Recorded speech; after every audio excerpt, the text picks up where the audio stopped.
Good morning, student.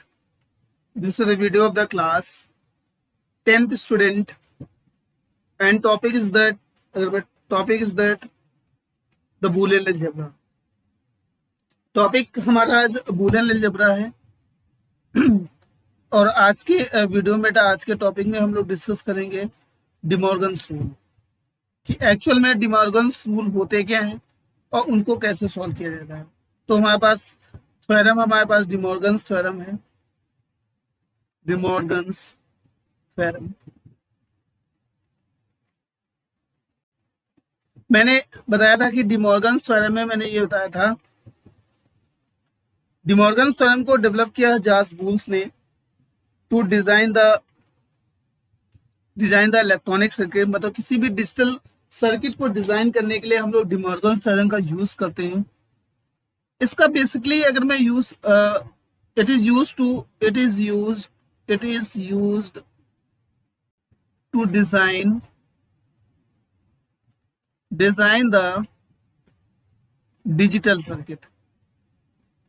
Circuit को design करने के लिए हम लोग डिमॉर्गन्स थ्योरम का यूज करते हैं। तो यहां से अगर डिजिटल सर्किट को हम लोग इलेक्ट्रॉनिक सर्किट भी कहते हैं, इलेक्ट्रॉनिक सर्किट भी बोलते हैं। अब देखो यहां से डिमॉर्गन्स ने दो एजम्पशंस दिए थे। It give the two assumptions या इसी को हम लोग बेटा रूल कहते हैं। दो रूल या दो एजम्पशंस दिए थे। पहला उन्होंने रूल दिया था, फर्स्ट रूल उनका था कि अगर मेरे पास a प्लस बी मतलब दो वेरिएबल का होल कॉम्प्लीमेंट वो किसके इक्वल होना चाहिए, a के कॉम्प्लीमेंट डॉट b के कॉम्प्लीमेंट। इसके बाद उन्होंने दूसरा रूल प्रोवाइड किया था, सेकेंड रूल उन्होंने दिया था कि अगर हमारे पास किन्हीं दो वेरिएबल का प्रोडक्ट का होल कॉम्प्लीमेंट किया जाए वो किसके इक्वल होगा बेटा, उन कॉम्प्लीमेंट वेरिएबल के सम के इक्वल होगा। मतलब इन दो एजम्पशंस के द्वारा उन्होंने ये दो रूल प्रोवाइड किए थे। अब इन्होंने दो रूल प्रोवाइड किए थे और इन दो रूल के द्वारा उन्होंने क्या किया था, एक थ्योरम्स को प्रूव किया था। जैसे उन्होंने पहली एक थ्योरम प्रूव की थी, जो फर्स्ट थ्योरम इनकी थी, द फर्स्ट थ्योरम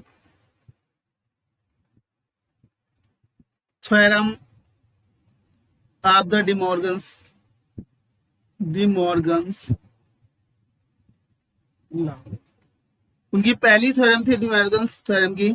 उन्होंने पहला जंक्शन दिया था कि अगर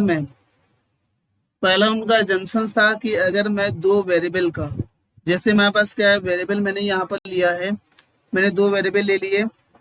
सपोज दैट हमारे पास है a प्लस बी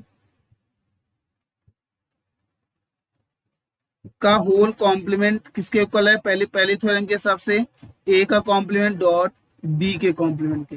और अगर मैं इसको सॉल्व करता हूं तो इसका मान मतलब कि अगर मैं पहला रूल अगर पहली थ्योरम के हिसाब से अगर मैं a प्लस बी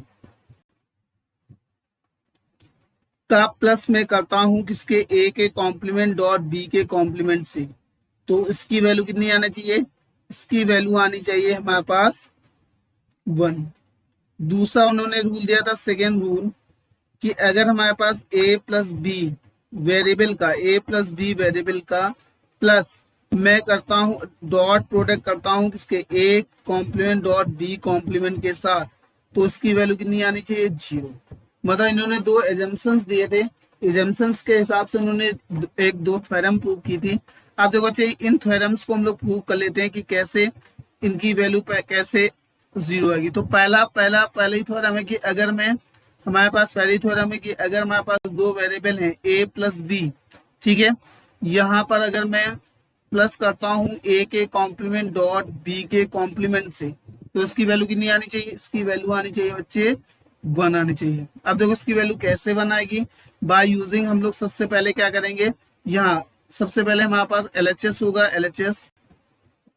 तो LHS को सॉल्व करने के लिए हमारे पास क्या होना चाहिए, हम लोग जब इसको सॉल्व करेंगे, ठीक है, तो हमारे पास LHS ले लेंगे a प्लस बी, ठीक है, a plus B plus a का कॉम्प्लीमेंट डॉट b का कॉम्प्लीमेंट, ठीक है। लगा देंगे बच्चे डिस्ट्रीब्यूटिव लॉ। क्या लगाएंगे? डिस्ट्रीब्यूटिव का सेकेंड लॉ लगाएंगे। डिस्ट्रीब्यूटिव का सेकेंड लॉ लगा देंगे। यहां से देखो डिस्ट्रीब्यूटिव का सेकेंड लॉ कहता है कि अगर हमारे पास x plus Y dot Z दो वेरिएबल हैं, देखो सेकेंड लॉ ये कहता है वो किसके इक्वल होगा? x प्लस वाई एक पोस्ट में हो जाएगा डॉट यहां से क्या होगा? x प्लस जेड एक पोस्ट में हो जाएगा। ठीक है, तो यही ये वाला रूल हम लोग यहीं पे अप्लाई कर देते हैं इस थ्योरम में। तो यहाँ से मेरे पास क्या होगा? अगर मैं a प्लस बी को एज ए एक्स मानता हूं तो हमारे पास क्या होगा? a प्लस बी प्लस ए का कॉम्प्लीमेंट डॉट यहां से हमारे पास क्या होगा? a प्लस ये क्या होगा? a प्लस प्लस बी का कॉम्प्लीमेंट। अब यहां से डिस्ट्रीब्यूटिव लॉ लगाने के बाद हमारे पास ये क्वेश्चन बन गया। अब इसी में हम लोग लगाएंगे एब्जॉर्प्शन लॉ। एब्जॉर्प्शन लॉ, तो एब्जॉर्प्शन लॉ कहता है कि हमारे पास क्या होना चाहिए? जैसे हमारे पास a प्लस ए का कॉम्प्लीमेंट प्लस बी डॉट क्या हो जाएगा? a प्लस बी का कॉम्प्लीमेंट। इसके बाद हम लोग लगाएंगे और लॉ। यहां से हमारे पास लग जाएगा और लॉ। और लॉ कहता है, अगर मैं और लॉ की बात करता हूं तो और लॉ कहता है कि अगर मैं दो वेरिएबल, एक वेरिएबल का और का सम उसके कॉम्प्लीमेंट वेरिएबल के साथ करता हूं तो उसकी वैल्यू 1 होगी। सेम दैट है बी प्लस बी का कॉम्प्लीमेंट कितना होगा? था बी प्लस बी का कॉम्प्लीमेंट भी 1 होगा। तो यहाँ पर हम लोग इसकी वैल्यू, यहाँ पर इसकी वैल्यू हम लोग उठा के यहाँ पर रख देंगे तो कितना हो जाएगा? 1 प्लस बी। ठीक है, ये 1 प्लस बी होगा। यहाँ से क्या हो जाएगा बच्चे? डॉट ये कितना होगा? 1 प्लस बी। अब इसमें भी हमारे पास और लॉ लग जाएगा, किसी भी 1 प्लस बी इक्वल टू कितना होगा? 1 के इक्वल। कैसे होगा एक बार देख लेते हैं। ये हमारे पास 1 है, ये हमारे पास बी वेरिएबल है। अगर मैं यहाँ पर तो 1 दो टर्म्स हो जाएंगे, यहाँ 1 और 1 ही रहेगा। यहाँ पर बी में एक बार 0 ले लो, एक बार 1 ले लो। तो अगर जब मैं इसको 1 प्लस बी करता हूँ, ठीक है, तो यहाँ पर कितना होगा? 1 प्लस 0 1 आएगा, 1 प्लस 1। यहाँ 1 प्लस 1 कोई डिजिट नहीं है। 1 मीन्स होता है ट्रू कंडीशन और 0 मतलब होता है फॉल्स कंडीशन। तो दो true always give the true. तो किस पे डिपेंड करेगा? ये जो 1 प्लस बी की वैल्यू है किस पे डिपेंड करेगी? ये ट्रू वैल्यू पे डिपेंड करेगी। तो इसकी वैल्यू क्या हो जाएगी? यहाँ से 1 आएगा और डॉट यहाँ से भी इसका वैल्यू कितना आएगी? 1 आएगी। तो 1 इंटू 1 ऑलवेज 1। तो पहली थ्योरम हमारी प्रूव हो गई। ठीक है, यही तुमको चाहिए था कि a प्लस बी प्लस ए का कॉम्प्लीमेंट डॉट बी का कॉम्प्लीमेंट आ जाए। इसके बाद बच्चे हम लोग सेकेंड एजम्पशंस में, इसी फर्स्ट थ्योरम के सेकेंड एजम्पशन में चलते हैं। सेकेंड थ्योरम कहता है, फर्स्ट रूल का सेकेंड थ्योरम कहता है कि अगर मैं a प्लस बी का, ठीक है, a प्लस बी को मैं डॉट प्रोडक्ट करता हूं किसके?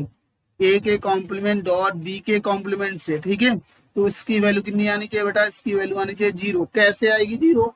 अभी हम लोग चेक कर लेते हैं। यहां से हमारे पास क्या हुआ? एलएचएस से हम लोग सॉल्व करते हैं क्योंकि हमको वैल्यू 0 लानी। 0 मतलब 0 में फॉल्स लाना है। ठीक है, तो यहां से हमारे पास a plus B dot A का कॉम्प्लीमेंट डॉट बी का कॉम्प्लीमेंट। इसमें भी हम लोग लाएंगे the law of the distributive. ठीक है,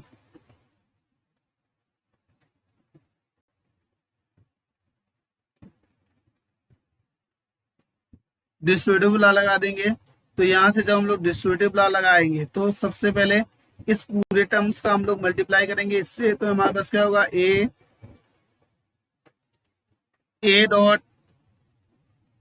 डॉट बी का कॉम्प्लीमेंट ए कोस्ट में हो जाएगा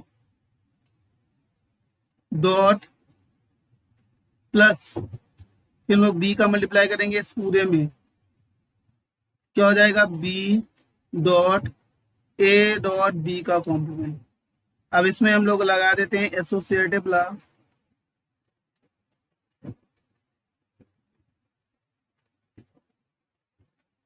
एसोसिएटिव लॉ लगा दे। एसोसिएटिव लॉ का मतलब होता है कि वैल्यू को हम लोग चेंज कर देंगे। तो यहाँ हो जाएगा ए डॉट ए का कॉम्प्लीमेंट डॉट बी प्लस कितना हो जाएगा? ए डॉट बी का कॉम्प्लीमेंट। अब तुमको मालूम होना चाहिए प्रोडक्ट ऑफ रूल से, यहाँ हम लोग अप्लाई करेंगे law of product, law of product, product law apply करेंगे। और लॉ ऑफ प्रोडक्ट कहता है कि अगर मेरे पास बी और बी का कॉम्प्लीमेंट है तो उसकी वैल्यू कितनी होगी, 0। तो यहाँ से हम लोग इसकी वैल्यू अप्लाई करेंगे तो कितना हो जाएगा, ये 0 होगा, 0 प्लस 0 ऑलवेज गिव द 0। तो इससे हमारा क्या हो जाएगा, इससे हमारा प्रूव हो गया, ये हमारे पास प्रूव हो गया बच्चे ए प्लस बी का dot A complement dot B complement किसके इक्वल होगा, 0 के। नेक्स्ट वीडियो में बेटा हम लोग डिमॉर्गन्स की नेक्स्ट थ्योरम को डिस्कस करेंगे। Okay, thank you.